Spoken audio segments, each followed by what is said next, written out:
Mr. Gatsby, where did you come from? I came from a very poor small town in North Dakota. Where did you attend school? I went to the small Lutheran College of St. Olaf in southern Minnesota. However, I only lasted there about 2 weeks. Why is that? Well, in order to keep up with my tuition, I had to perform janitorial services, and I despised that. If you dropped your education, then what influenced you to become such a rich, successful man? I met this man called Dan Cody. Being with Mr. Cody on his yacht for 3 years helped me realize how the wealthy class lived. Is it correct that when Dan Cody died, you were supposed to inherit some of his money? Yes, I was supposed to receive $25,000 from him, but I never got it. Why not? Like I said on page 107, I never understood the legal reasons why it happened, but somehow or another his millions of dollars ended up going to his mistress named Ella Kay. Oh, I see, Mr. Gatsby. But then how is it that you became so wealthy? I run some stores.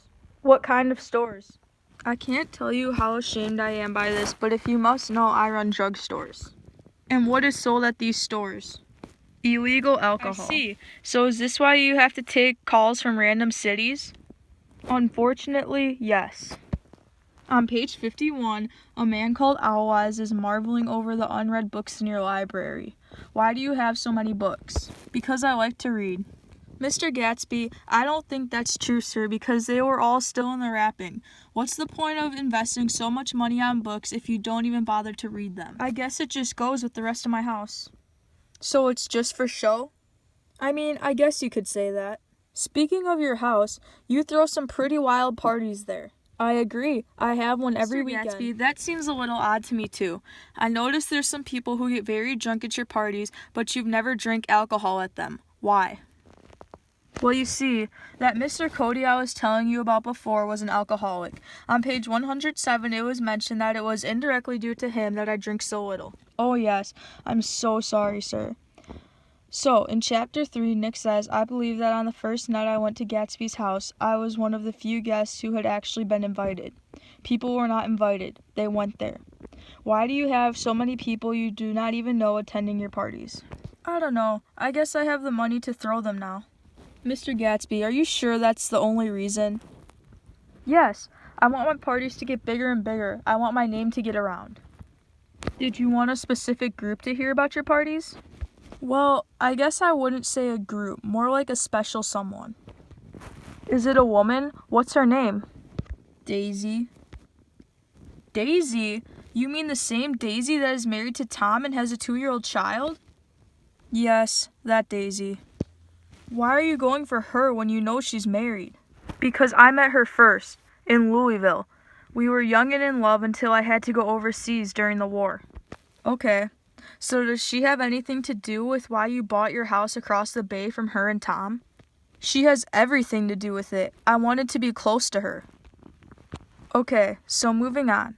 Why did you have Nick invite Daisy to tea at his house and not just invite him yourself to your own house? Well, Nick lives right next door, and you know, if she went to his house, she'd be able to see my house. What makes you think you can win Daisy back? On page 118, Nick tells you that you can't repeat the past. Can't repeat the past? Why, of course you can. I also say on page 118 that I'm going to fix everything just the way it was before. She'll see. I also described on page 119 a magical night 5 years ago. You can't have a connection like Daisy and I did that night and forget about it. Why do you freak out in chapter 7 when you realize Daisy and Tom have a child? You see, the child reminds me that there has indeed been things happening in the past 5 years between Daisy and Tom, and I just did not want to believe that. Thank you, Mr. Gatsby. This gives me very good insight on why you ditched Nick the day you two saw Tom Buchanan at the bar. Yes, not one of my prouder moments. Since you loved Daisy so much, does it bother you that she didn't go to your funeral? I was just disappointed, but not only with her.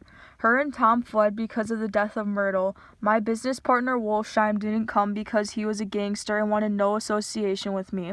Klipspringer didn't come. In fact, after my death, the only thing he cared about were the tennis shoes he left at my house, and nobody who ever attended my parties came. I was taken advantage of. People only came to my parties for my liquor, food, and to have fun. At the beginning of the book, I thought I was the man. What do you mean by that? Nick says something about my smile at the beginning of the novel, how it's one that you may only come across 4 or 5 times in your lifetime. I used to walk around with a swagger, and everybody thought I was this rather interesting mystery. I had it all, well, except for Daisy. Then people started to figure me out.